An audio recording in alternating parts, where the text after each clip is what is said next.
उनके परिजनों से मिले, उनकी पत्नी से मिले।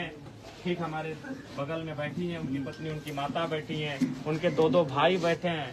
उन्होंने यही कहा कि जो हाल ही में एक माइंस में गोली कहीं चला, उसी घटना को लेकर पुलिस दबाव बना रही थी सरेंडर करने को लेकर। एक बात जान लीजिए, अगर किसी माइंस में किसी कंपनी की घटना है तो मैं कहूंगा आज आपके माध्यम से पूरे राज्य को सूर्या जैसे नौजवानों का समर्थन करना चाहिए।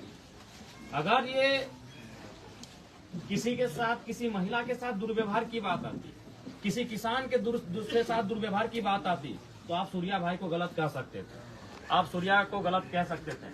लेकिन कंपनी का प्रसंग है तो आपको भी जान रहे हैं कि ईस्ट इंडिया कंपनी और आज की कंपनी में कोई अंतर नहीं है, केवल नाम बदला।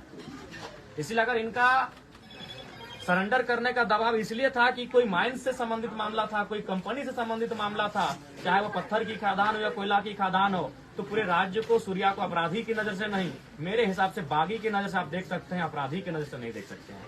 क्योंकि आज केवल आपका गोड्डा का ललमटिया ही परेशान नहीं है विस्थापन को लेकर। आज आपका गोड्डा का ललमटिया ही केवल परेशान नहीं है कंपनियों के आतंक को लेकर। हम धनबाद से आते हैं और हमसे बेहतर दर्द को कौन जानता है।